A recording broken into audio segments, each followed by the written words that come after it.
Solving quadratic equations by factorization. So in the previous chapter, we have learned how to factorize, right? So in this chapter, we are going to learn using the factorization to find or to solve an equation, to find the solution. Okay. So yeah, here's the beginning. We need to in this chapter we need to always have in mind that the thing that we always know, which is 2 times 0 is 0, 0 times negative 3 is 0. Well, the important thing here is any number times 0 is 0. 0 times any number is also 0. So when you times two numbers, as long as one of them is 0, you will always get a result of 0. Or maybe both of them is 0. Both of them are 0, so 0 times 0, 0. Similarly, in algebra, if two factors a and b are such that a times b equals 0, then either a or b is 0. Or both a and b are equal to 0, yeah, like what I said. Okay, we are going to use this principle to solve the quadratic expression, quadratic equation, yeah, to find the solution. So, but first, we have this example here where everything is factorized already. So, for example, question A, x times x minus 1 is already a factorized form because it's x times, right? And it is in a form of like multiplication, it is factorized already. Yeah, it's in factorized form already. So either equals 0, right? So either the x or the x minus 1 is 0, right? That's why the result could be 0. So here's the thing. So x equals 0 or x minus 1 equals 0. That means x equals 0 and x equals 1. You get it from yeah, moving the negative 1 here to the other side. So become positive 1. Okay, so you got, so that means you already solved the equation. You find the solution already. The solution is the x's, the 0 and 1. 0 and 1. And notice here when you put in indication back, you will get the result, the 0 1, right? So let us try one by one. So this one first. So we put in 0 as x, so 0 times 0 minus 1. That means 0 times negative 1, 0. Let's try the x equals 1. So 1 times 1 minus 1. That means 1 times 0, right? 0 also. So it's proven. So that's how you prove whether you find the correct solution already or not. Let's try the b. So 2x times x plus 1. So it will be either 2x equals 0 or the x plus 1 equals 0. Now for this one, you can move the 2 here to the right side. So it will become 0 over 2. 0 divided by 2, yeah? It will become 0 also. And for this one, will be 0, x equals negative 1 when you move the positive 1. Let's try putting in to the equation. So 0 equals 1, x equals 0. So, sorry. Oops. Okay. 2 times x, that means 2 times 0, 0. And this one, 0 plus 1, 1. So 0 times 1, 0. Negative 1, let us check. Put it in. 2 times negative 1, negative 2. For the bracket, negative 1 plus 1, 0. So negative 2 times 0, 0 also. Yeah, it's proven. Yeah, you know how it works already, right? Question C. Now, this is the form that we see a lot, yeah, in the previous chapter. So it's either x minus 2 equals 0 or x plus 3 equals 0. So when you move the this one to negative 2, you will get x equals to For this one, x equals negative 3. Let's try to put in the equation. X equals 2. So 2 minus 2, 0. 2 plus 3, 5. 0 times 5, 0. Okay, proven. Negative 3. Negative 3 minus 2, negative 5. Negative plus 3, negative 3 plus 3, 0. So negative 5 times 0, 0. So the point here is, if you notice already,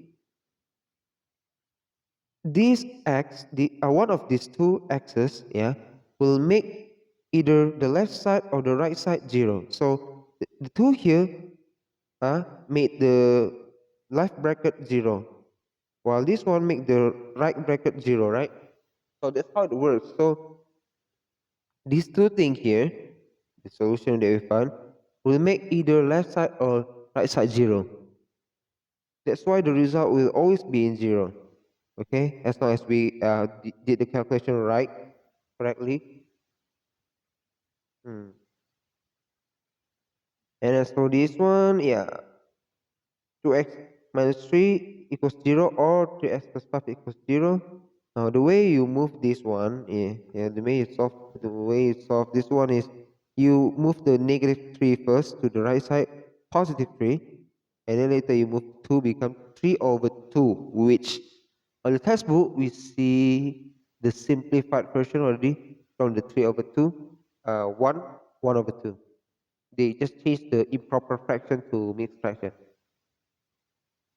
The same goes for this one. So positive 5 become negative 5. 3 move become negative 5 over 3. Change to mixed fraction become negative 1, 2 over 3. And then you can try putting in into the equation again. As long as you did the calculation right, you will get the result of 0. You can try this out. So solve each of the following equations. So this one requires us to first factorize and then find the solution. So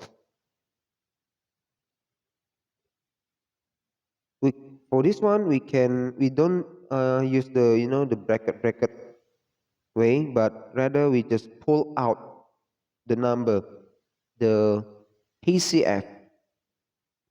Yeah. So we can pull out 2 because there are 2 and 6. We can divide both by 2, so we can pull out 2. And we can also pull out x because this one has x squared, this one has x, both x.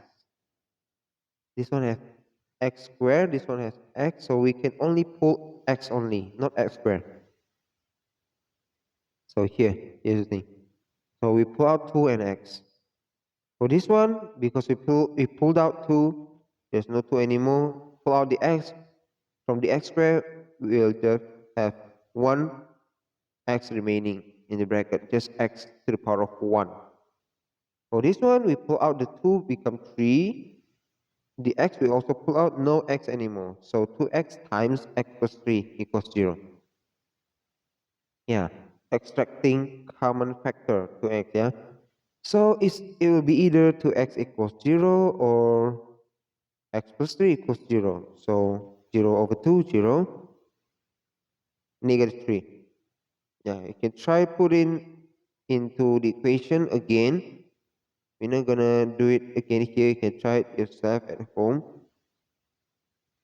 B. Okay, this is using the this formula. A squared minus b squared equals a plus b times a minus b. So this is a squared. That means the a is 3x. This is the b. That means the b, which is the b square. The b square, which is 2 squared. That means the b is 2. So a plus b, that means 2x plus 2, 3x plus 2. And a minus b, 3x minus 2. So it will be either this one equals 0 or this one equals 0. So yeah, almost same solution, just different sign because just different sign here. Okay, for this one, you beginning to use the bracket way, which we discussed in the previous chapter. All right. So x plus 4, x minus 7. Yeah, same thing, same thing. This one, the one that I taught you, which is when you have a number here, how did you do? How did you factorize? Please refer back to the previous chapter. Learn again if you have forgot already. Yep. Same thing, yeah? So here's the solution. Now, next one.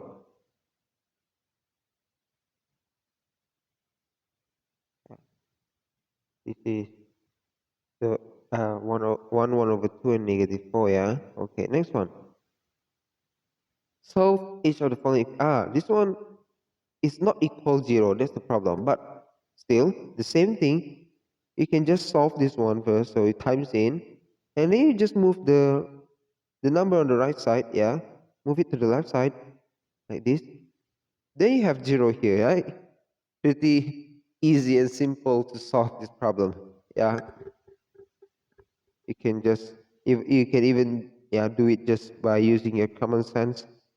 You want 0 here, so the way you can do it, by common sense, is just moving this number, whatever the number is, to the left side. Again, you do the same thing. Yeah, times in, move the one to the left side. Yeah, same thing.